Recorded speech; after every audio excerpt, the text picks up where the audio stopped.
Now, introducing the champion podcast of the Red Rivalry. It's the Minion Block Podcast.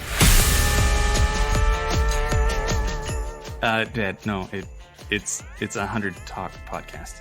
Well, no, but they did the Minion Block thing. I thought they changed their name because that's the only way they won, right? Is they did the Minion Block. It's just 100 Talk, just 100 Talk. We practice this. You sure? Yeah, I'm sure.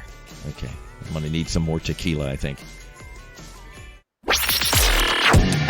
And now, the champion podcast of the Red Rivalry, it's 100 Talk Podcast. That is right. It's us. We're back with a new intro, courtesy of our dear friends and losers of the Red Rivalry League Leaders Podcast. We love you guys. What, dude? Love you guys. We love you guys, and we are so honored to have George's sultry voice introing what we're going to be talking about tonight. Though, to be fair, it would be great if we had better news to celebrate.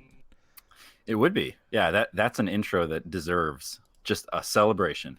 Just a full-on 60-minute, 70-minute, let's be honest. We cannot go less than a minute, an hour 10 party. And not in the not in the plan for this episode. Not in the plan for this episode. But we have a surrogate celebration for this exact occasion. And that is, everybody in chat, listen up. It's Jordan's birthday. Hey. Yay. Crowd noise, roaring applause. Yay. Hey, and Touch My Coconuts in Twitch chat is celebrating with a Twitch Prime sub. We thank you, sir. That's going how I celebrate too. Straight to Jordan's birthday celebration fund. 2019. That's next year's party starts now. That's right. Well, so happy birthday to Jordan. Jordan, how did you celebrate today? I took the day off work, which is, if you don't do it and you are able to do it, I highly encourage it. It's just a much better way to spend your birthday. The trick is I schedule a recurring out of office on my calendar so people can't schedule things on my calendar. So if you have a calendar and people blow it up, get ahead of it. Just tell people you're going to be gone next year every time.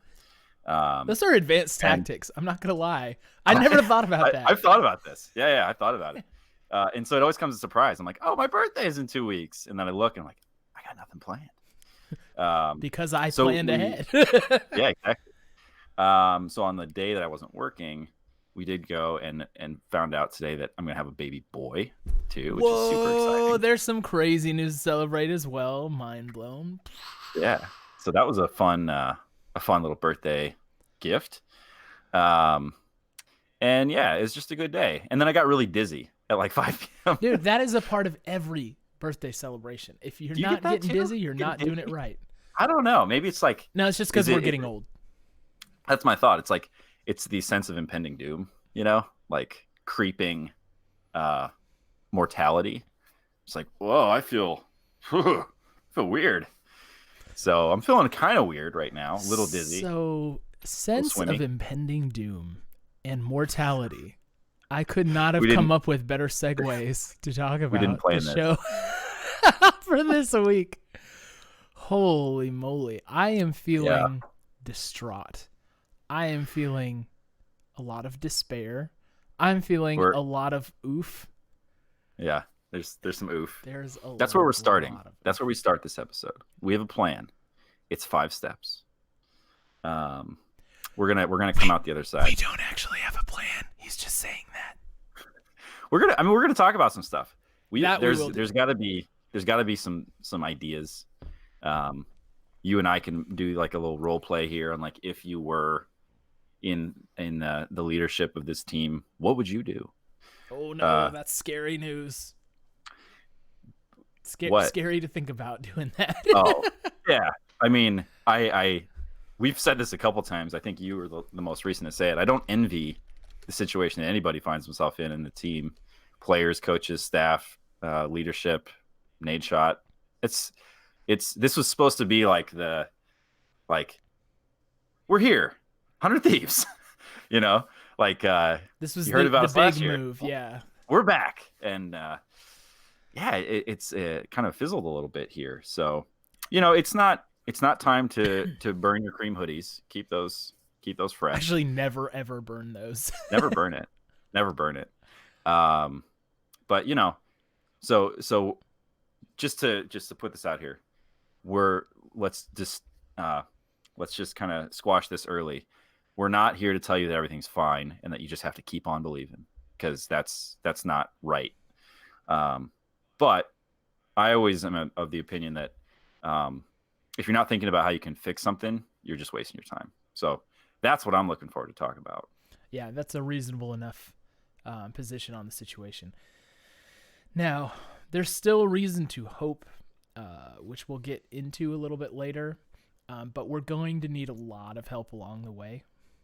And we're going to be talking about some of the way that these scenarios can be playing out. But right now, I think we're going to, in the beginning of this show, talk a little bit about how hurt we are right now and what seems like it's going wrong. Before we do that, let's do a couple quick housekeeping items before we jump full-blown into the show.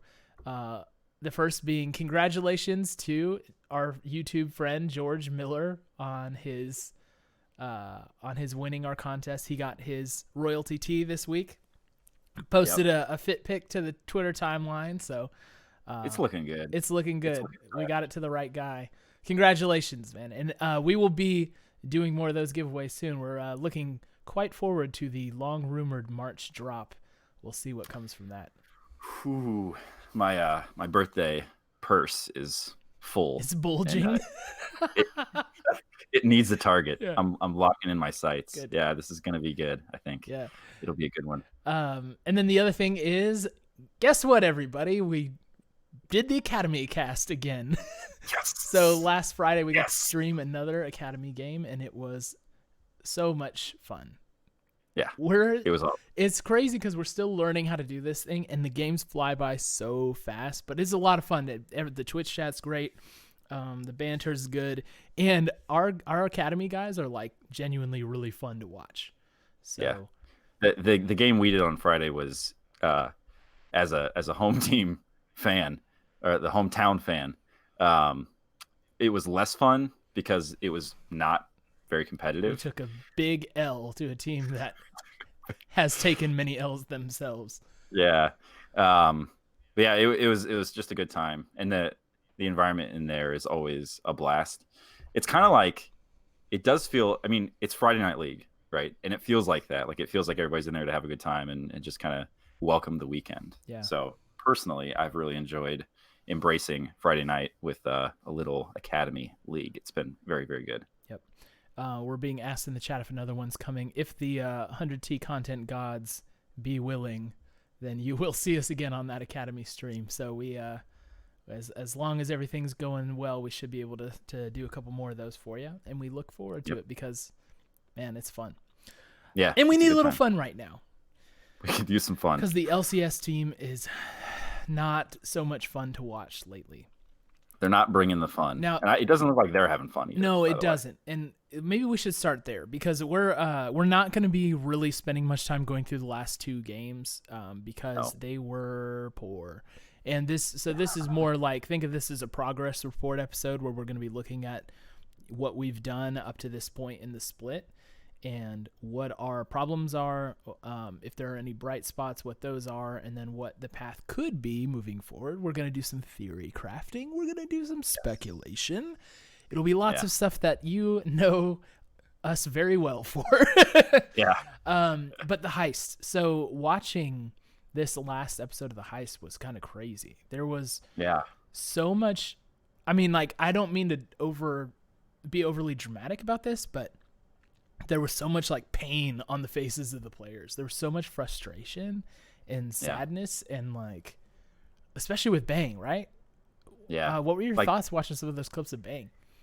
Yeah, it's painful. It's so painful. And like, just from a human perspective, where you're like, this person has poured their life into this one thing. And I think you can say this is a broad statement. This is not specific to League, but he spent his entire life on this thing. And he took a really big risk, and he moved around the world, and he's in a new place, and it's just going to crap. Yeah. It's like, what worse start to his career in NA could he have possibly had? And you can see it. I mean, it's like, I'm sure that he's having a lot of questions and doubts and like, did I make the wrong choice? I mean, if he were in Korea right now, he'd be getting absolutely stomped by Griffin and Sandbox. So it's good point. You know, but it wouldn't be Optic. It wouldn't be. That was a sick burn. it's different. It's different, and I'm sure that, like, you know, it's you got to feel that as a world champion to come, you know, like how the mighty have fallen. And I think there were a couple of shots where it's just like him standing like this, like head on his arm against the wall. Like, I was honestly a little shocked to see that they were all kind of like smiling, joking, laughing in the pregame comms, because I didn't expect to see that at all. Against TL. Yeah. Following the game on Optic, I was kind of like, it's kind of half expect these guys to, like, one of the people to roll out as pick bans is going on, like just sit, you know, like you don't know where they're going to be at their mental. But yeah, you can feel it. It's heavy, and I'm not surprised at all. You know, it's pretty interesting though, because obviously the pressure of the season is on full display during the heist. But you mentioned them kind of, excuse me, being a little loose pregame. And some of the streams that I've watched on Twitch of like Aframu and Bang streaming together, I mean, it seems like they're having fun. It doesn't seem like team chemistry is specifically, a point that we're stumbling over right now. So it is an interesting dichotomy between we feel like crap when we play and after we play, and then like the rest of the time maybe we're okay. I mean, I don't know. Obviously, we get a small slice of that. So it's possible that assumption is incorrect, but it just seems like the guys are friends, right? Right. The guys are friends. So, you know what? And we've noticed that from the very beginning. Like, these guys get along. It was really quick, and I think coming into the season, that all led us to feel like maybe that whole transition period where it's going to take time for them to get to know each other and their play styles and all these things. You watch their duo streams and you're like, maybe I was wrong, because it seems like they hit it off right away. Yeah. And specifically Afro and Bang, you know, they were joking, or it's like you compare that, and I think there's this natural tendency there to compare it to the dynamic between Cody Sun and Rikara. It's like, this feels way better. Right. So and you know, I think it's natural to kind of over attribute your expectations based on those kinds of interactions that probably don't actually, you know, they don't carry as much weight. They're not as important. We'd love it if they were, but you know, that it was a Hotline League with Ole. Did you listen to that one? Yeah, I did. He talked a lot about. Ole was fantastic, by the way. I just want to put that out there. I think I tweeted about it a couple times. He was really, really great. So if you haven't listened to it, it's worth it just for him. The dude speaks his mind, and he's honest, and that's really refreshing. But he talks about Afro and Bang, and he was just saying it's going to take time. It takes time for you to know, especially when there's a language barrier, is what Ole was talking about, which is something he's gone through himself. And he said, because you can't say exactly what you're going to do as quickly as you want or need to say it, it takes time for you to learn the specific tendencies and the instincts of the person you're laning with. And so I thought that was a really important and interesting take from him, of like, he was kind of like, I mean, yeah, they're not immediately going to be the best in the league. Yeah. Even if talent wise they're up there. Yeah. But then I think you do look at Double Lift and Core JJ. Yeah, I was gonna say that these two guys are they're pretty fantastic right off the bat. But at the same time, I don't know if you've really listened to Core JJ, but his English is very, very good. Yeah.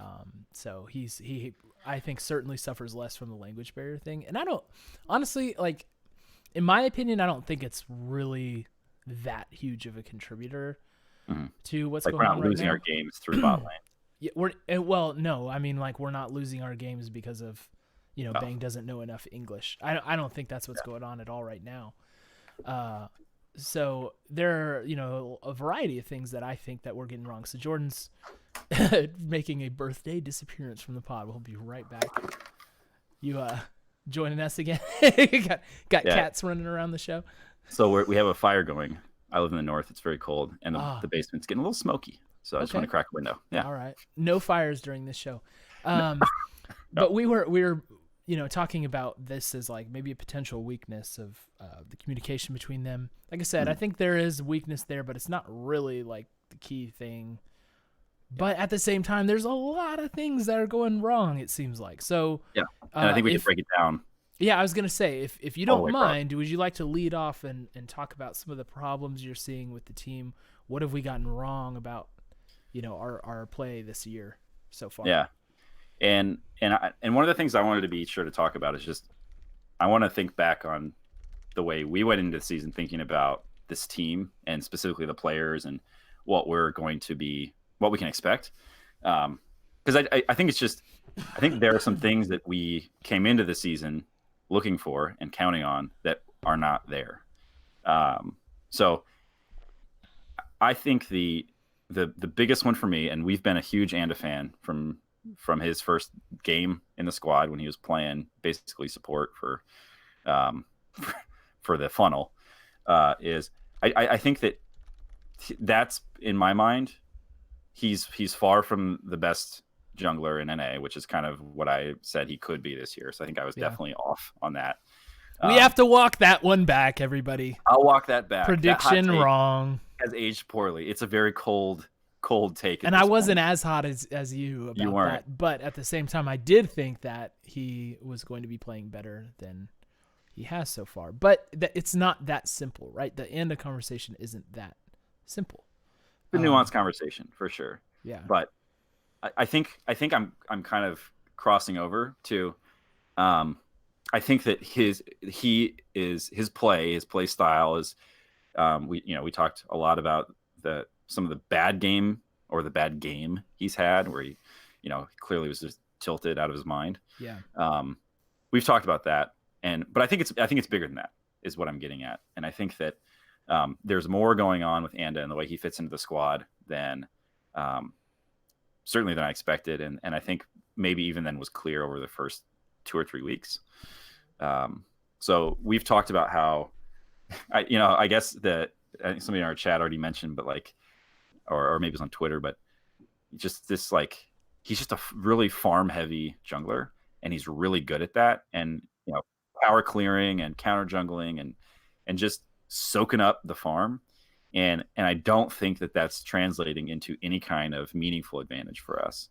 Yeah. And I think a little bit to Zing's point, when it doesn't translate into an advantage, it's actually a disadvantage, right? It's not just like, oh well, he's winning lane, but he's not getting solo kills, he's not smashing, he's not getting first turret. I think the point I'm kind of coming around to is if your jungler is spending all his time farming and he doesn't then carry the game, that is time that's not well spent. Yeah. Well, first of all, let's take a brief pause because Kristonite is in Twitch chat, and Kristonite has gifted 5 subs to our chat. Thank you so much, Kristonite. This guy, you don't understand how many subs this guy is giving away. And what's extra special is that on Jordan's birthday, he's finally got a sub to his own channel. So birthday wishes come true thanks to Kristonite. Wow. What a real one. It's a dream that I've long dreamed, to be able to spam an iron in our own chat. Yeah, and not have to just write the word iron. And there it is. There you go. I'm so happy. Thanks. Okay, so thank you very much, Kristonite. That means a lot. So thank you. Revisiting the Anda conversation. So here's the deal. I don't know if you saw this interview that Travis did with Zazel that happened this past week. Did you see this? No. Somebody, I think, posted it in the 100 Thieves subreddit. And there was just a brief little moment where Travis asked Zazel about 100T. And he's saying, it's supposed to be on paper, this great team. A lot of people had them as a favorite for the, to be top 1 or 2 for the whole year. It's obviously not working out that way. What do you see happening? What's going wrong? And Zazel was kind of basically saying, first of all, that in scrims, 100T is doing a lot better. Like they're winning, and for some reason it's just not translating onto the stage, which I thought was interesting. Scrims are scrims, right? People approach scrims in different ways. Different teams may be more experimental with them than maybe we are, or maybe there's just like, scouting going on, or maybe there's just like, we're going to try a strategy for the first time. Anyway, scrims are scrims. But he also said that it seems like, and this was kind of, I think, corroborated. Maybe, and I may be confusing these two things, but there's also, it emerged in an interview maybe with Aframu, now that I think about it, that Anda is kind of the team shot caller for the first portion of the game. Interesting. Now, that is not really like weird or rare because junglers, have such a big impact on the early game. Right. But it's maybe a different understanding than we had going into it. Okay, so given that that's true, which, like I said, Zazel might have talked about it, but I think in my recollection, Aframu actually said it in a different interview. Yeah. It's interesting because Anda's getting such big leads in terms of gold and experience early game, and we do tend to look okay during early game. Yeah.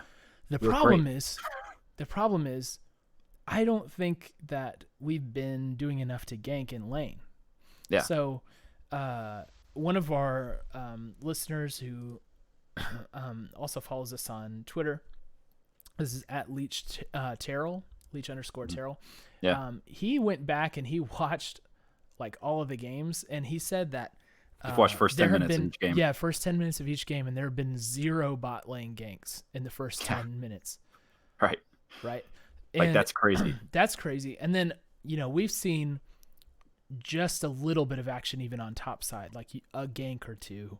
Usually. Well, and a couple of like really horribly failed ganks as well. Yeah, like it doesn't even work out great all the time.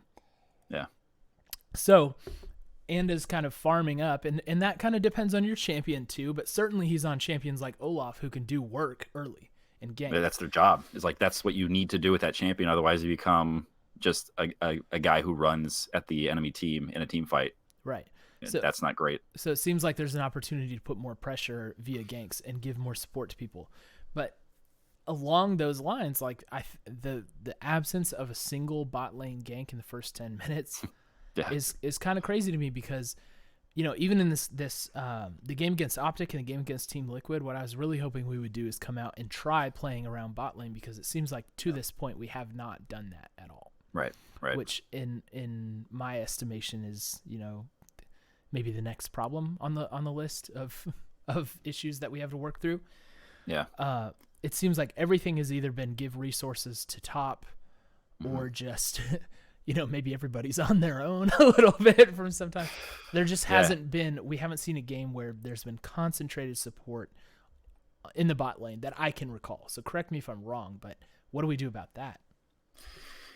Yeah. And so this whole notion of Anda being the shot caller early game is really interesting. I feel like the first thing that jumps to mind for me was that what he was doing last year?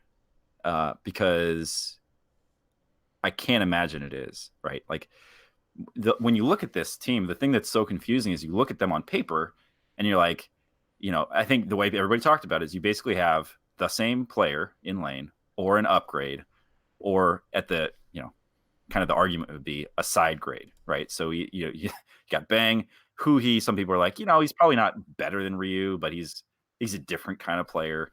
Mm-hmm. So it's like, what has changed? What has changed, and why is it so drastically different? We went from Worlds, we'd won more games at Worlds in group stage than we had in LCS there for a while, and so for me, it's just that's like the head scratcher is what is different, and I wonder if one of the things that's different is that Anda is playing a different role. He's in the same position, obviously, but he's playing a different role within the team.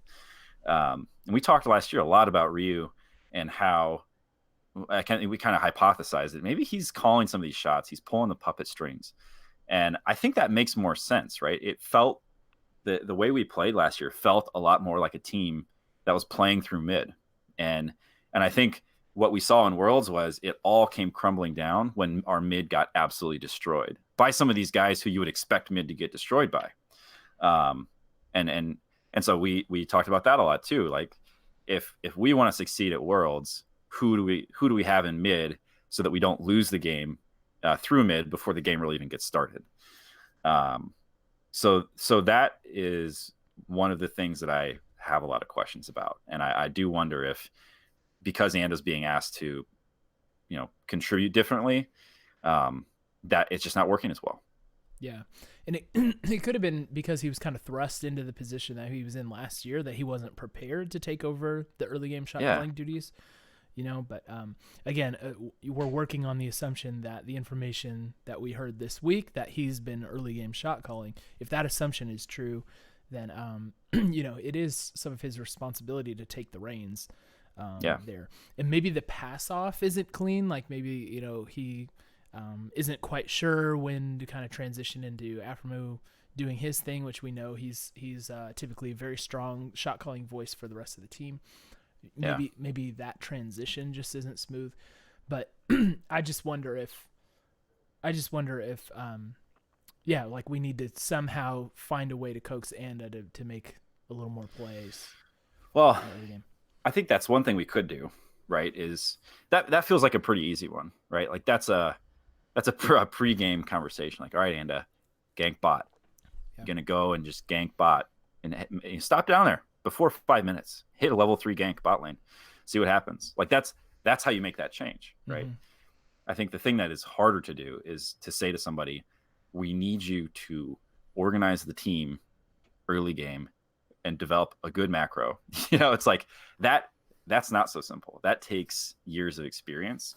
Let's not forget that Ryu had a full career. We had the last year of his playing career. Right. And so he had a lot of experience coming to us, and, kind of like he was one of the early pros in the game. So that's, Anda's not that, and that's no fault of his.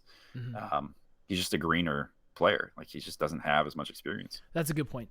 Also, in the chat, Lil Thieves is clarifying that Afro clarified he's not really the shot caller. It's more of like team shot calling that's going on right now. Uh-huh. So that that's worth exploring too. Like and we may have even talked about this on the last show, where there is a potential to have like too many cooks in the kitchen when it comes to shot calling, because sometimes there's lots of good things to do, but you need to just pick one and everybody do it. Yeah. And maybe that's hard, because look at how the Optic game is. I said we weren't really going to deep dive into these games, but like the Optic game was insane to me. Our early game, we destroyed them. Yeah. We took them apart in the early game. Someday got a crazy revenge kill on Medios. Yep. If you want to call it revenge kill, which I'm going to do because of Prawley's tweet about that, where he says someday sure does hold a grudge. He tweeted that right after that kill. And his like magical escape out of the team's base. Like, how does that even happen? Like, we were styling on him. We were up so big and completely through that game. And it's not like it was one moment that just really wrenched this away from us. It was just, we looked like we had no plan after the early game. So that transition from early to mid game is a real problem. That should have been a snowball game. We should have been able to close that one out. Easier said than done, I know. And Optic played it pretty well. Yeah. I mean, they had a strategy. It looked like that was the difference in that game. That's why they won. It's because they were able to react as a team to the situation they were in. This is the thing that is crazy to me. Last year, when we had a lead early, it was like, whew, watch out. It's going to get nasty. Yeah. Like, this is going to be, somebody's going to be feeling really upset after this game, and they're not going to be wearing black and red. And so this year, we get these early leads. And then, I mean, how many games did we win last year coming back from 6K gold deficit? Yeah, it was way more than we had any business winning. Yeah. And we're giving those up now, which is, I guess, this may be how it feels to be the teams who played against us last season, where it's just like, how did we do that? How could we give it up? It feels like, and maybe this is kind of more in the overall strategy perspective, but maybe another thing is we focus so much on an aggressive early game and getting these leads that we're not as prepared for the mid to late game. Yeah, and that's what Johnny V223 in Twitch chat just said. He said it's weird that we were known for our late game macro last year, and now we can't close out a game even with a lead. So great minds, Johnny V. Yeah, it's kind of been this strange identity conversion. So we're like the confused teenagers of League of Legends. Like we're going through puberty right now because the team's so new. We're going through everything's changing around us so fast. Yeah. We're just not sure how to deal with all these hormones. What do we do? We got a lot of feelings. Yeah. Feeling conflicted. Oh gosh. Let me say, can we talk about Huhi for a minute also? Let's talk about it. So I think one of the points you made earlier is pretty important about Ryu, that it seems fairly evident now that maybe he did have a pretty strong impact on the team, shot calling, play orchestration, and played the game a little bit a different way. Huhi has been, I think, in terms of team atmosphere and chemistry, it was so great to have him in because he just changed the mood of everything almost instantly. It felt like the good times were here when he was there. He's like a fun guy together. And he's someone you really want to root for. And he took a lot of heat, especially in the first like 2 or 3 weeks of this split, because he had the Cloud9 game, which just tilted him off the planet, which is understandable. He had some crazy stuff happen, and then he had another game that was not too great a little bit after that. I don't think he's been that bad though, other than that. I mean, he hasn't been impactful, and impact, no, that's the wrong word. He hasn't been a carry is what I meant to say. No, he hasn't been a carry, but I don't see him like being this huge liability to the team. At least if he is, it doesn't show up in an obvious way. So if maybe he is responsible for some substantial portion of the mid-game struggles where we can't just start getting a lead, because he doesn't tend to bully and win in lane at all. It's not like we're freeing up mid lane every game and getting priority there. But at the same time, it's just, it doesn't ever feel like he's playing awful with 1 or 2 exceptions. I agree with that assessment 100%. And I had the exact same thought watching these games this week, and I actually watched it specifically because I was curious, like, where is this coming from? Why is this happening? In lane phase, he was fine. He was holding his own. And I've seen people talk about how he gets absolutely smashed in lane, and I'm just like, I wonder if they're watching a different game than me sometimes. And maybe it's one of those where it's like, well, you expect him to be ahead in CS or whatever it is, and that could be a thing, sure. Yeah. But I wouldn't say. I mean, again, thinking back to Worlds, Ryu was routinely down like 30 CS. It was very regular that he would be absolutely smashed in lane, which is why.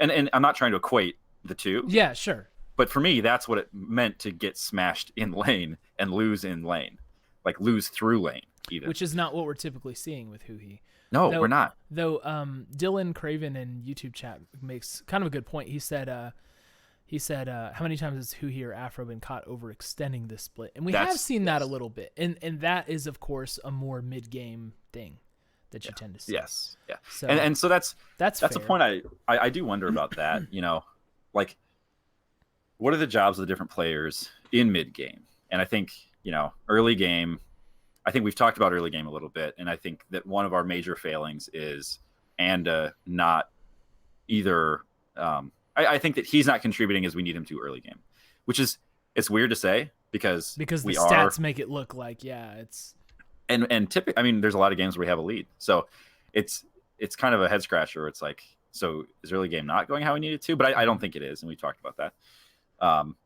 But I wonder about mid game, right? And maybe one of the things that we're missing is different players not playing the role that we need them to. And I think everybody, when they talk about Bang, they acknowledge that he is really a late game player, right? And he shines in the late game. He comes online. He tears people apart.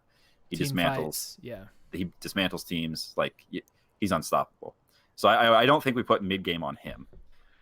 So I think then you look at somebody like Huhi, right? And is he on champions who you would expect to be contributing differently? Are there engages that are missing? Is there map pressure that he's not putting on? That's kind of preventing our strategies from coming online other places. So that's a possibility. It is. But when I just think of it off the top of my head, it just seems like, there are times when I can think of Huhi getting caught and making an error, but seems like there's a time where he's like made a great flank that's turned things for us at the same time. So I don't know. It just seems like for a bad play, there's typically a good play from him.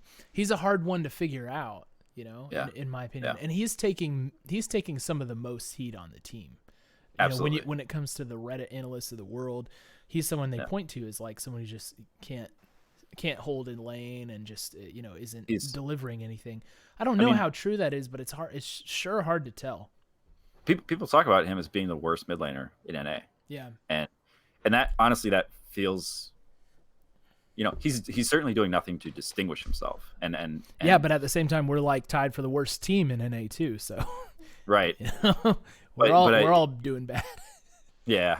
And that's the kind of another one of the crazy things is it's like the collectively we are less than the sum of our parts, which is usually not what you expect to see. So yeah, I think I'm with you on this Huhi thing. I'm going to admit and acknowledge that there are things that he's not doing at different points in the game that you would expect for a good mid laner to do. Like a top tier mid laner that I know he's not doing because we're not winning and he's not like making plays. It just feels like a little bit of we have this early game that is strong. Our lane is passable. And then we transition into the next phase of the game and we're pretty directionless and we feel disorganized and people are getting caught out. So it's hard when that's the way we're playing the mid game to say, see, in this team fight here, he should have gone in and started it off because it's like we weren't even formed up to have that happen. So it's like, how much can you put that on him? Right. I don't know. Well, it's tough. I think he gets maybe too much heat for too much criticism out in the Reddit world or whatever. But at the same time, there's definitely things that we need from him that we aren't getting. I feel like that's true for like everybody though. Like I mean, even and we love all of these players, man. And like, I like these guys so much and I want them to succeed, but it just seems like in my estimation, Someday's really the only player on this team that is kind of holding his end of the bargain sufficiently. We haven't seen him really pop off.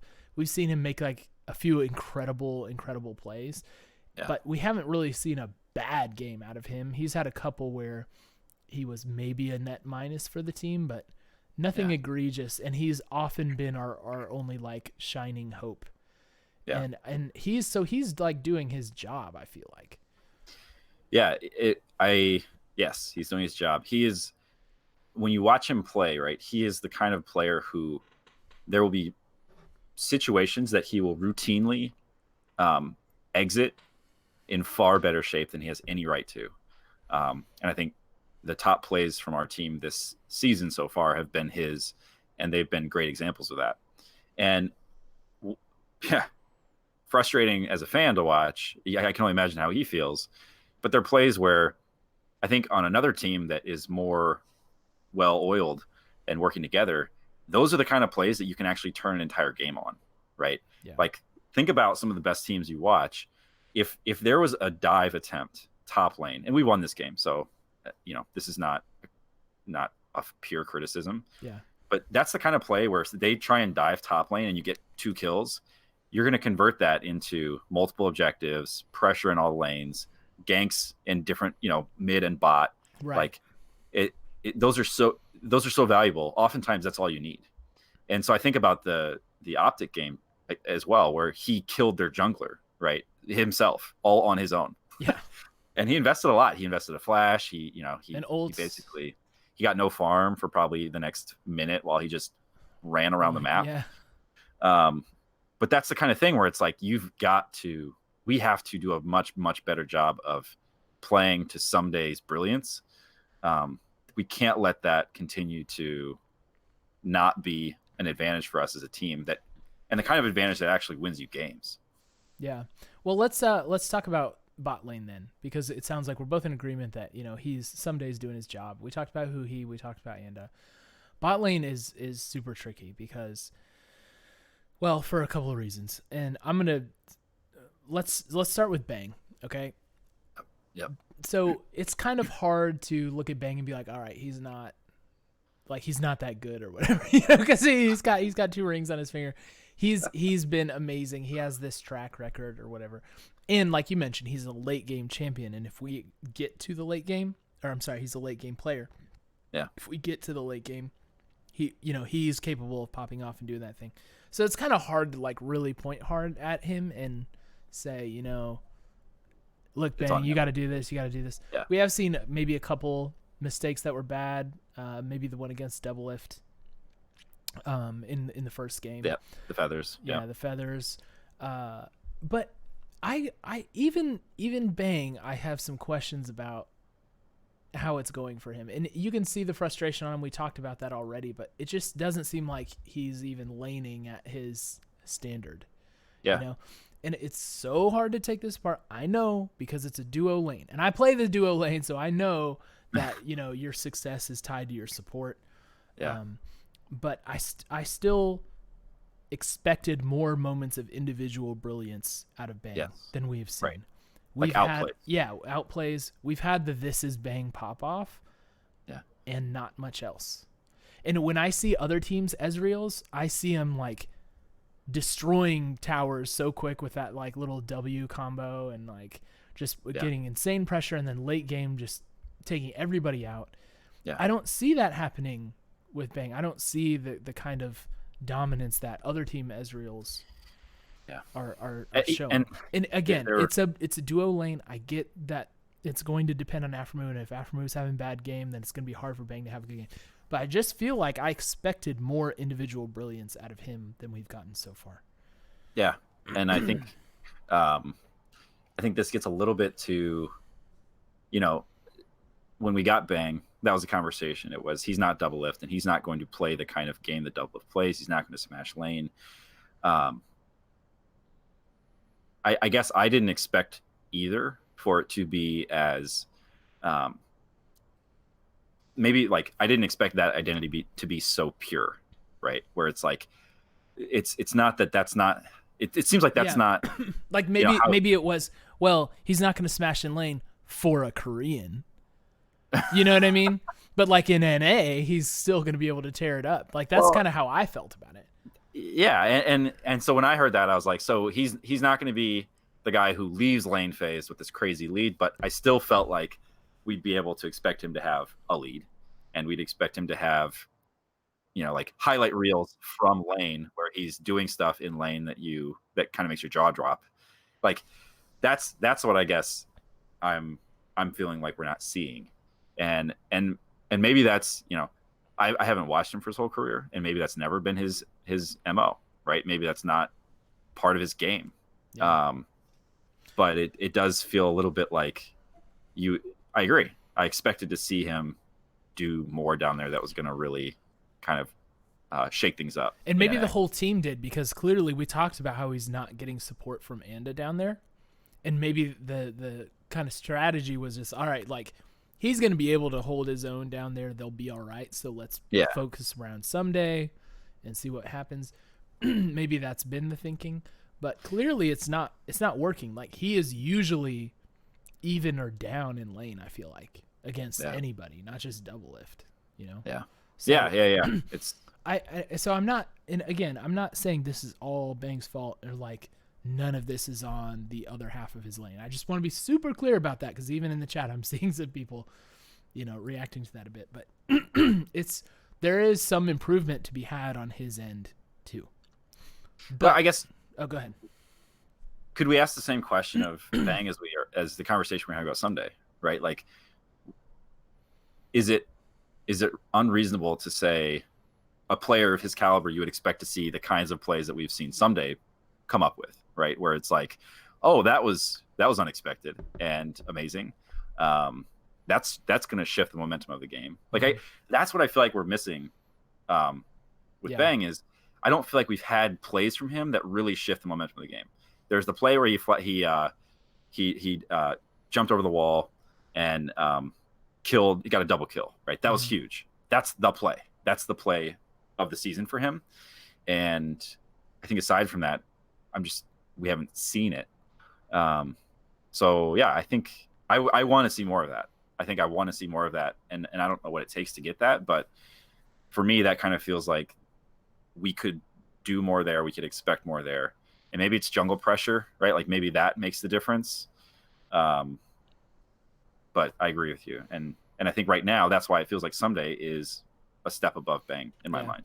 Well, let me tell you, I like even this split, excuse me, this split, I'm watching a lot of LCK because I'm kind of obsessed with Griffin and just seeing how much better they are than everybody else. Yeah. But I'm telling you, all of those teams, they get the bot lane support. I'm telling you, I see the ganks happen and I see, 3 and 4 man plays on bot side before turrets go down, Right. And so maybe Bang's just, that's how he's used to playing and he's not getting it. So he can't achieve the same sort of status. I wanted to say, like, I thought he would still be able to do better in lane in NA. Yeah. So like, he's not like this lane dominant player, but now he's going up against some easier competition. It just hasn't played out that way. But let's so we talked about everybody but Afro, so let's jump into Afromoo. Yep. Dang, this one's hard. I don't know how well he's playing. It just does not seem like he's playing well. And the common refrain, right? The common refrain is he's a god in comms, so there's the intangible things that are going for him. And that is unquestionably true. When he is, being the lead voice and he's shot calling, he has this track record of, amazing things, which we definitely benefited from last year. This year, we don't really know what's going on in the shot calling world because it sounds like maybe it's more of a group effort. Certainly he's got to be one of the primary voices. But he just, like, his play doesn't seem to be that great. And at what point does that outweigh how good your comms can be and how good your shot calling can be? Like, I'm not saying those things aren't important, but certainly your play is more important than just being able to say, hey, let's go now. Yeah. Right. At least in some degree, right? Yes. Yeah, 100%.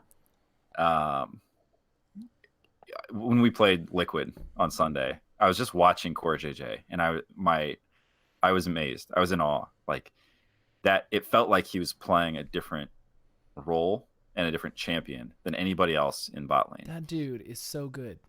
And I know that he's probably, I think you could argue he's the best Tahm Kench player in pro play right now. So that's probably not like a very fair comparison to make. But I think it's helpful, right? Because it shows you what that role can do. I mean, his role, like the thing that he contributed to the team on Sunday was universal pressure. No one was ever safe. And we've played Tahm Kench this split, and that was not at all the outcome. Like, we didn't have the same threat. I mean, the number of times he saved someone from certain death who had no right walking out of a play, that's a backbreaker. So when you talk about somebody who is changing the game and creating moments of momentum, that guy had a crazy game. And I'm not surprised, that him and Doublelift have clicked in the way that they have, because I think it's like you have two top tier players. And I think there is a little bit of that, where if you have somebody who is one of the best with somebody who is one of the best, they're just things that happen automatically and that don't require talking. But we thought going into this split, we thought Afromoo was one of the best. It's become clear to me that Afromoo he's not a world best support. I don't think he's in that conversation. I just don't. He hasn't shown anything this split. Gosh, that hurts, man, because I love that guy. I know. Like, he's the reason I got into this team, right? And like, yeah, but I couldn't in good faith make the argument that he is the person who's going to make a difference on this team, at least with his play, like you were talking about. And especially, I think, when you look at somebody like Core JJ, where you realize what that looks like when you see it. And it is a difference maker. And right now we just don't have it. And that may or may not all be on Afro, right? Like, I think all of these comments come with the asterisk of, like, these are all very nuanced situations and conversations. And we're just spitballing, and we're... Yeah, but but that's my assessment at this point in the season is, I don't think he's contributing at that level. Yeah. Well, okay. So what about steps to fix this? Like, the first question obviously is roster, right? Do you see roster changes happening? If so, what kind of roster changes do you see? Yeah. So we've kind of gone through and we talked about each position and player. I think it's very safe to say someday stays exactly where he's at and he's not going anywhere. I think you have to say the exact same thing about Bang. I just don't think they're in the conversation right now of making changes to those positions. Yep. I think there's too much going there, or there's too much invested. There's nobody that we can get at this point that would come close to, providing a differential replacement value. Yeah. Yeah. Anda, okay. I'm gonna hedge my bets here. I still think Anda is somebody who, like, he's good. he's a good jungler, and he generates an advantage for himself. I think the trick with Anda is, can we get him to share that with the team? If you can figure out how to do that, he absolutely blows games open, right? Like that's the potential with Anda. That's the potential, yeah. That's the potential. And whether or not you can, I think, is the question that you have to ask and answer to be able to say whether he's somebody who should be starting in the jungle. So that's for me. And I think so I'll get to an answer, which is, I think we leave Anda where he is, and I think we just start to tell him very clearly what needs to happen and what he needs to do, what his role is in the team. I think it just needs to be clarified. So that leaves Huhi and Afro. And I think between the two, I think I have to look at Afro, which he's the one who I think is just the least clearly adding value above and beyond what others could at this point. Mm-hmm. I don't know. I feel really bad right now because it just sucks to verbalize that. I know that's a really hard thing to say out loud, right? But it's not just as simple as who needs to be replaced or like who's the worst player on the team, or it's also what do we have to replace them with, and that kind of dictates what you're even able to do. So, for instance, if you're looking at mid or jungle, usually you'd think you'd sub 2 players in at that position if you've got 2 that have synergy in your academy team, right? You can try one or the other. Maybe if you're Cloud9 and you've had enough time to give everybody experience with everybody, right, that can be a little smoother, and maybe you can sub in one at a time. But there's the thought that, like, if Saligo and Fragus want to like have a crack at this, we can try them out. I personally, I love those guys, but I don't think it's a positive for us on the other end. It doesn't feel like a clear upgrade or a slam dunk, right? It's not like, oh well, yeah, obviously that's what you go for. Yeah, and then so the other thing to look at is, okay, if it is Aframu, which if we're both feeling like this guy, like, he's not quite playing at the level that we need him to, and maybe his shot calling isn't good enough to outweigh it right now. Mm-hmm. Stunt is the guy on our team that has the most experience in academy. Yep. And he's been playing pretty well. He hasn't been like crushing everything. He's not obviously the best player in academy or anything, but yeah, I don't know what does that do to Bang if you're like, okay, Bang, thanks for coming to our team. Here's an academy support for you to play with. No. Right? No. So, oh man, to me, like, weighing all of these kind of different factors together, I'm still kind of looking at the mid lane. Saligo, to me, has been the most skill-ready player from academy. Mm-hmm. So I would look at him as a possible candidate. There's also another option, if we want to talk about it, which is trading. Mm-hmm. So maybe there are some trades that we can find. I think if you're looking at it from, like, what position are we in to work with trades, like, we obviously don't have a lot of leverage other than our Korean players, which we're most likely going to hold on to. Yeah. except for one guy, Anda has some potential to have trade value. Okay. Tell me more. We know he has a crazy early game, right? At least for himself. Maybe he's having trouble spreading that advantage to another, but he is, when you look at who's tradable on our squad, he's someone people saw at Worlds do pretty well. And that is, jungle is kind of a volatile position for other teams. So if other people are like looking to make changes there, then, you know, maybe he fits into their puzzle better than he fits into our puzzle. Yeah. So if you look at, like, you know, if we think our Koreans are untradeable, then we have to look at who might we be willing to trade, and then who would other teams want out of that pool. Yeah. And Anda's kind of one of them. I would be more interested. Like I said, I kind of am interested to see what we can do mid lane. If there's a trade to be had mid lane, I don't know. So let me ask you this. We're kind of getting into crazy territory here, but you got my wheels spinning. Desperate times come from desperate measures, man. Okay, so if there are a lot of different things that this is going to hinge on, and so get ready for a lot of ifs. Okay. Prepare what we yourself have for the ifs. Going way back to the start of this conversation. Okay. If Anda's role has changed, in that he last year was somebody who could just generate a ton of gold and deny gold from enemy junglers, you know, create opportunities for a powerful gank that Ryu would then say, Anda, go now. If his role is now changed to think about the whole map and where he's going to go and when the time is right, and oh yeah, we have a bot lane, I should probably head down there at some point. If that's a change, first and if that is one of the major things that's contributing to us failing to translate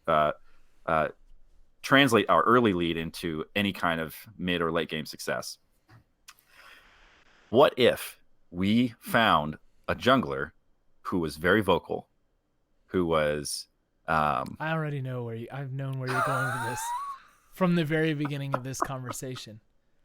Do you hate it? From the very beginning. I hate it so much. It's not going to happen. Okay, if for those of you who cannot put this together, what Jordan is saying, and well, like, look, I interrupted you while you were on your streak making this point. So you said a jungler who's very vocal. Continue. Yes. If anybody's thinking it's not Medios. It's not Medios. But he's on the same team as Medios. That's right. Dardoch. 100T Dardoch.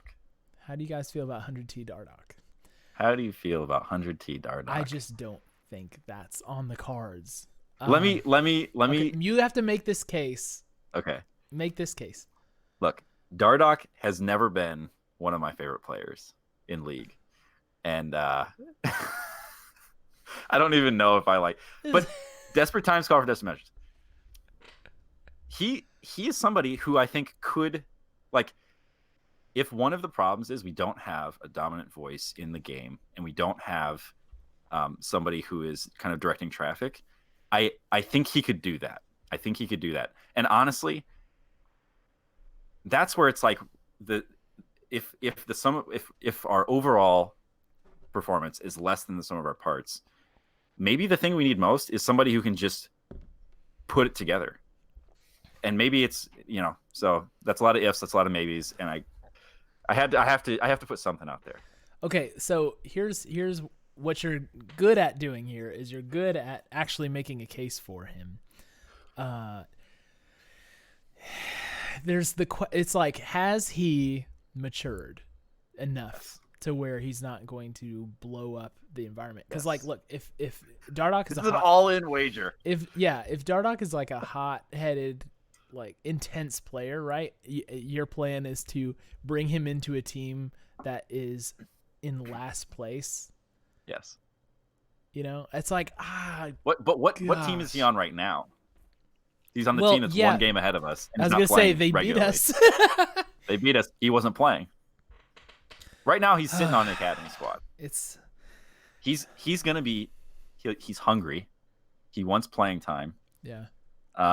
I think I've convinced myself. I think I've actually convinced myself here. There also is the thing. Was he not on CLG with Ephramu? Oh, was he? Somebody give us a fact check on that. We need a fact check. Oh boy, they butted heads. This is Noir Future. Already? We're on a delay. Maybe we had that thought at the same time. Yeah, Noir Future and Twitch chat is that would be something to look at. There's that. I think the toxicity potential, even just potential. I'm not saying he is toxic, but there's certainly potential for that to be the case. Yeah, I'm not sure you want to put that into this team's environment, dude. Let me. Okay, there are other options. There are other things you can do. I don't really like the academy player up argument. Another thing that we didn't get into and we won't have time to is just this whole idea of, do you at some point say, this split is gone? It's not. Wait. It's not gone. Okay, I want to talk about another potential trade. Can we back? Oh, do it. Yes, okay. Do it. Okay, I like these. Go for it. All right. Set the mood. Here's the mood. Let me set the mood. We are imagine we have a lot of talented players, and we still suck somehow, and no one knows why. And I'm trying to find my hardest. Any workable way to make some kind of change that makes a little bit of sense. Welcome back, Cody-san. No, not going there. But Golden Glue, man, Golden Glue is out there. Is he still in the academy? Has he bucked the whole I can't make it on the big stage thing by now? I kind of felt like last split was a little bit of a redemption for him. Yeah. I mean, he correct me if I'm wrong. He played some at Worlds. He got benched, and that was kind of the end of his Worlds run. He had a couple of bad games, right? That was it. Sure, but he played some valuable games for C9 during the season. For sure. And in the LCS, which is kind of what we are focused on right now, because Worlds seems like a very long ways from where we're at. Yeah. Here's what you can definitively say about him. He ain't bad. And he could be playing in the LCS somewhere. He's in academy right now because they have Niski.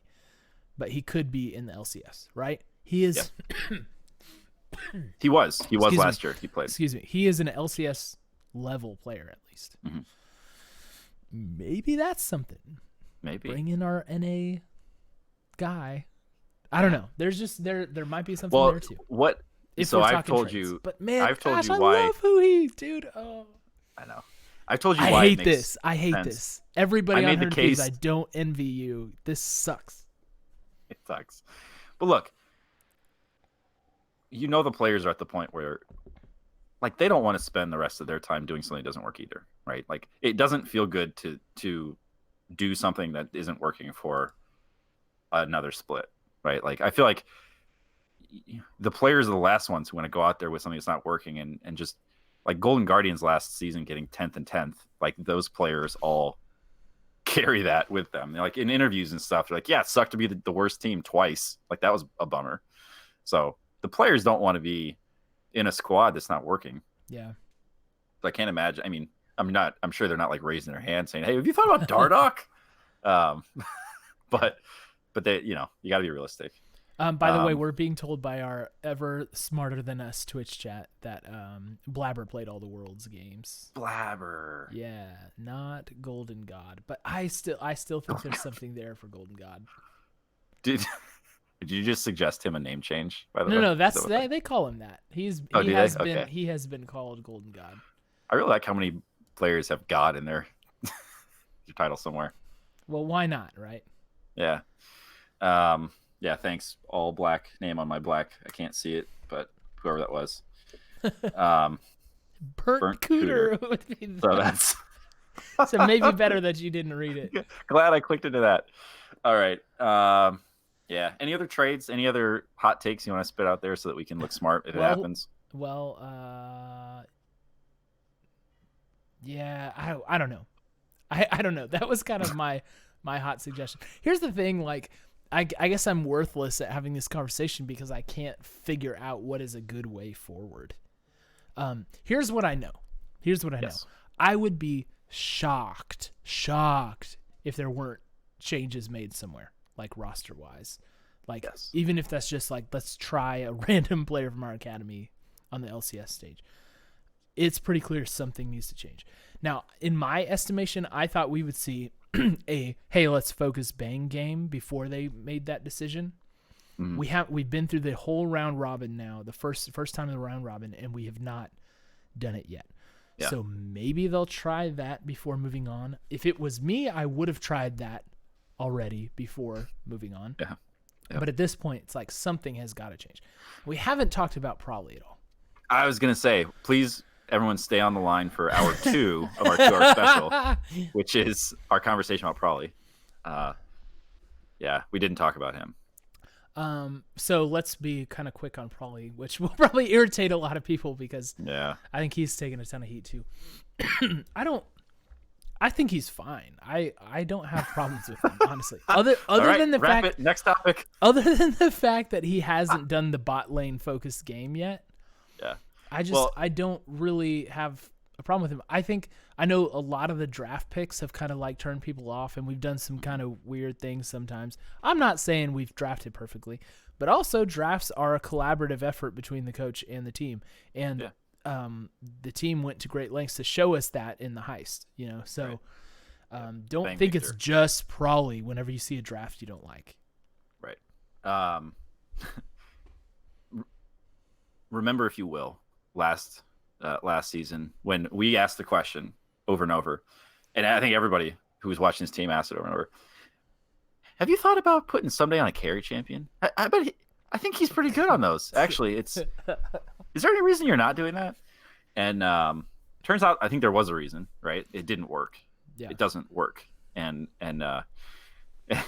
so I will just remind all of us that maybe the reason they're not playing through bot lane is because it doesn't work, and because they've tried it in scrims, and the players don't like it, the coach doesn't like it. Well, what we're doing in scrims wins us games but fails on the stage, so maybe we should just reverse whatever you do. Yeah. And I think I'm with you that I would like to at least see it, right? Where it's just like, we're going to play, we played a Soul who has mobility down to bot lane. Like, it feels like you could have done that a couple of games. We had the opportunity. It just didn't work out as it could have or should have. But yeah, I think I'm with you in that it feels like a strategy that we haven't really put through its paces as much as we probably should. Yeah. Well, that's fair to say. I will say our chat in both Twitch and YouTube is coming out pretty strongly in support of Probably. I think that's a little unusual because, the Reddit world and the Twitter world seems to disagree pretty strongly with that. But for now, yes, I am like, I want to give Probably more time. Yeah. I don't think it's time to move there. He's done amazing things for us. You can't overlook what he did last split. And then if I'm not mistaken, wasn't the back 9 of Spring Split last year an 8-1 run from us? 8-1. Yep. So we're clearly capable. Clearly he's got some extra juice at some point. I don't think it's time to call and say Probably is the worst. So no, let's not do that. And as with all the other positions we've talked about, what is the replacement option for Probably? Like, who is the coach that you would bring in who would do something so different that it would salvage? Like, what would you be trying to salvage? The split? Next split? That changing a coach, you have to relearn a lot of stuff because they're going to have different strats that they want to run. Like, that's not a quick win, solution, So, yeah, you have to be very careful about that. I think especially in NA because I don't feel like the coaching pool is deep. Yeah, that's the other thing. I've asked that on Reddit and I've never gotten an answer. When people do, but do you have that wallpaper in Black Dog? Yeah, all I do wallpaper. 2,000 upvotes. No, but I've asked that in comments when people are complaining about Probably. I'm like, look, I am not here to debate whether Probably is a good coach or not. I'm just saying if you replace him, who do you replace him with? Yeah. There doesn't seem to me at least to be an obvious this guy is better and a potential replacement, or even this guy is equal, in a potential replacement. Or this girl. Or this girl. Yeah. Sorry. I'm talking too colloquially. If you're alluding to Kelsey Moser, I was. Bam, she is. And I like her. But even that, I think it's pretty premature to say like, oh, you just benched Frawley. You got Kelsey. We put in the academy coach. We bench our LCS coach. We make Crawley coach academy for a couple of weeks. Move Kelsey up. It worked for Cloud9.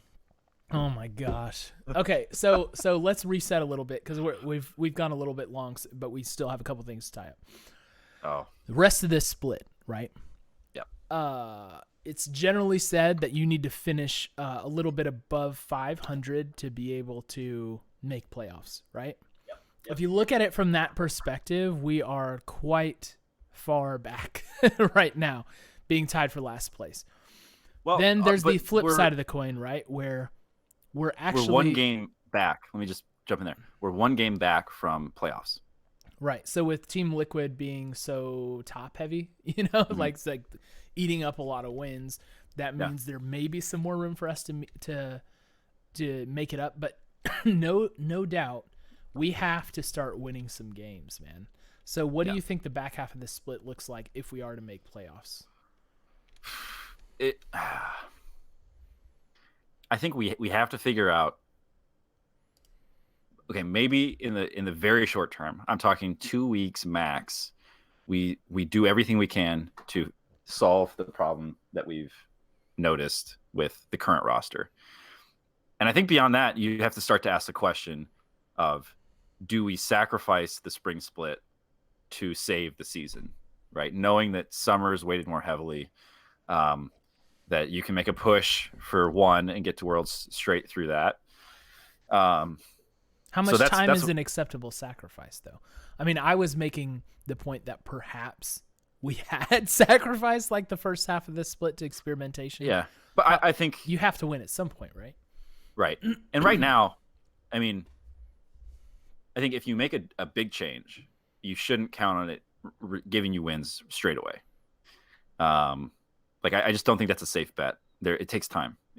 So if you change on Monday, your new team has 4 days of scrims before you have to play the next games that you must win, right? So it's a really tight, it's a tight squeeze. The math on that one is not very favorable. So I think that's why I would give it a couple more weeks, and maybe 2 more weeks. Do everything you can to make this roster work, and then I think you make a trade. And if you can't make a trade, and if there's no team willing to make a trade, then I think you start bringing in the academy team. Yeah.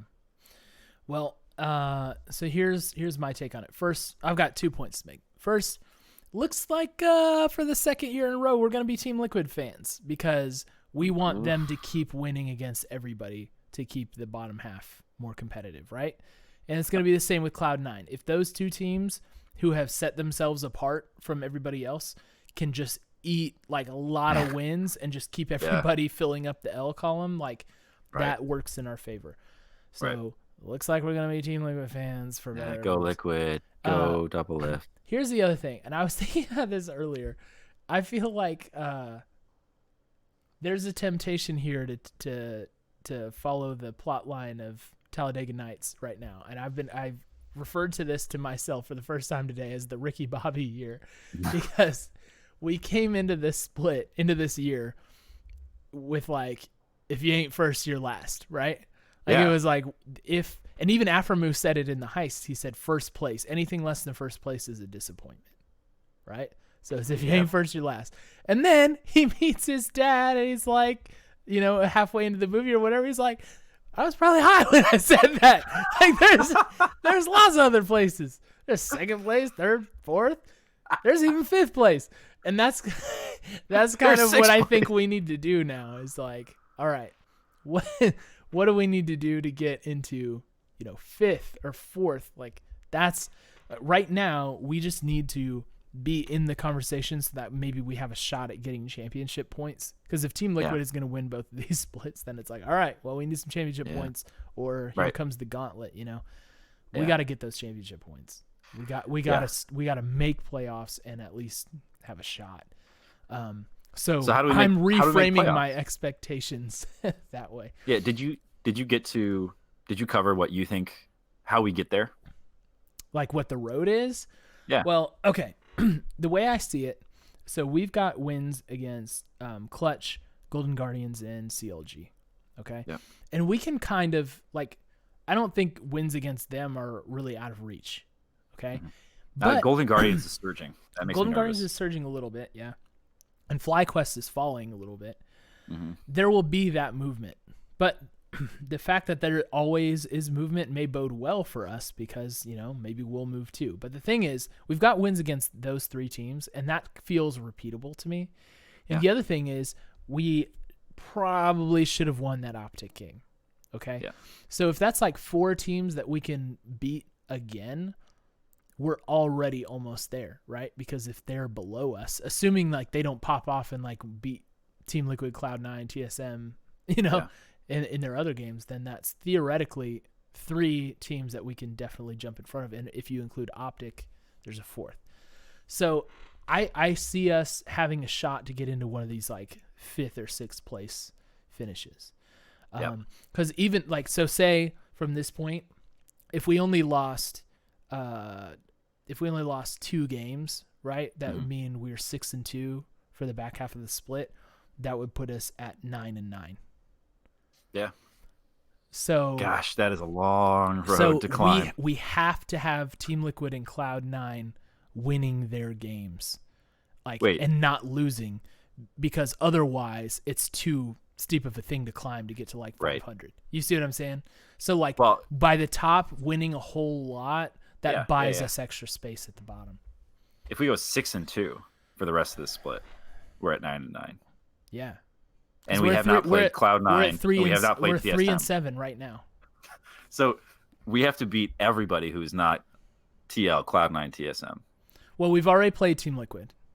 Okay? Right. So for the second. That's so one that loss. Game's gone. So we have 2 more losses. So if we lose to Cloud9 and TSM, and then win everything else, then we get to 500. Oh. But what I'm saying, my point about the wins at the top is sub 500 may still be enough to get us to 500. I think that's right. I think this split may be one where there are teams in the playoffs who have a losing record, which is that's an exciting league. Yeah. But that's the way it goes when you've got 3 clearly dominant teams. Yep. So that is what I see as our way forward. Which, man, I did not picture myself saying that at the beginning of this. Yeah, me neither. All right. Okay, so really quick, let's wrap up. Let's talk next week really quick just so we can reset our minds and prepare for the long road ahead.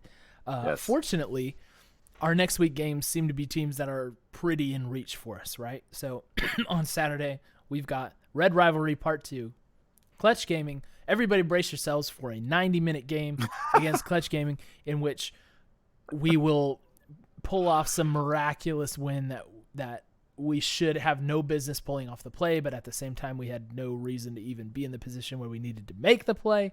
Yeah. It's going to be one of those games. So it's all kind of those games. Yeah. But winnable, right? Winnable. We've already beat them. They're down at the bottom with us. You called this the battle for insignificance on our rundown. Oh my goodness gracious. Oh, and yeah. Then, feels good. This is exactly what we thought this series would be this year. It's just who's gonna be in last battle place. For 8th, battle for 9th. And then Echo Fox on Sunday, which you called the battle for playoffs. Yeah. Which is also kind of true. The bad part, Echo Fox on a Sunday. So if Rush loses, if Rush loses on Saturday, then you can go ahead and pencil that in as an L for us. Man, we just played them on Sunday. No, we're going to be curse breakers. We're going to be curse breakers. Clearly there's a curse, and it's not just the Rush curse. Yeah. You feeling all right about the Echo Fox game? What do you think? Yeah. Yep. This is a 2-0 weekend for us. And for no reason other than that, if it's not, we got to start getting crazy. You know what? I'm actually pulled it up because I was like, that's too soon to play Echo Fox, and that's right. I think we had it wrong in our rundown. We're actually playing Golden Guardians. Oh. Everybody feels better about that, right? So the Sunday game is not Echo Fox. Okay. And it was just on Sunday. Maybe I was looking rundown error. Sorry, guys. We're tired and sad. When we're depressed, we make mistakes. No, we're playing Golden Guardians. Okay. Are we playing Clutch? That's still happening. Clutch is happening, and then Golden Guardians is happening. But the good news is substitute 1 4 and 6 team for another. Yeah, it's still the battle for playoffs. It's still a must-win game, and if we lose it, we still have to start doing some crazy things, I think. Yeah. Excuse me. So, I think this is it's like a must-be 2-0 weekend for us. Has to be. Excuse me. Because I think if it's anything other than that, then we are pretty. We have very little room for error. Right. I guess think of it like this: if you drop games against the not top 3, you got to plan to pick up a game off the top 3, and we've got 2 left, and that's feeling like a very, very long shot for us. At this point. Cue the breaking news noise. Tardock? Whit. No. Whit in YouTube chat says Rush lost this past Sunday, so the curse is broken. That is, of course, contingent on him losing on Saturday. So if they won Saturday, that's not a curse broken. If he lost Saturday and then lost Sunday, then the curse is broken. So that would be the whole thing there. Yeah. Good news, either way, like even if the curse is still there, we are going to beat them anyway and break it. So that's right. That's what you call optimism. Yeah. That's how I'm choosing to live my life right now. That's right. Positively. Oh, but it is they lost on Saturday to Team Liquid, and then they lost to Golden Guardians. So yes, curse is broken. The pressure is not even on us right now. Okay, excellent. That means that we have on Sunday curse breaking Golden Guardians. They've done what no team has ever done. Go 10th place, 2 splits back to back. Okay, let's wrap it up. So much to talk about. We're sorry we couldn't tackle everything. Saw a lot of questions coming through in the chat for both of these. I mean, we've addressed most of the stuff that's coming in at some point. So please watch the VOD or listen to the podcast. Also, we had a lot of new people in here, and that's really awesome. So please continue to come back. Interact with us on Twitter because we love talking on Twitter about all this junk. So that's at 100TalkPod for me, and then at Jordan_Wicker, WHICKER for Jordan. Yep. Happy to continue these conversations with you, and we hope you come back, listen with us, commiserate with us when we lose, celebrate with us when we win, and we are all one in our 100 Thieves fandom. We hopefully will be back to our regular programming next week, Sunday night, 8:30 Central Time. I might be on the road again, so another undisclosed location. He's never in the same place twice. And I'm actually a little sneak peek. I'm going to set up another recording spot right over there. Oh wow! So keep an eye out for that. Yeah. All right. Well, until the next show, which should be Sunday. We love you all. We miss you already, and we look forward to doing this again. Have a great night. Hanging out on my birthday. It's been happy fun. Birthday to Jordan! Everybody sing happy birthday as we close the show. We love you. Bye. Bye. Bye. Bye. Bye. Bye. Oh, and thanks, Kristen Knight, for the gifted subs. You're the man. See ya.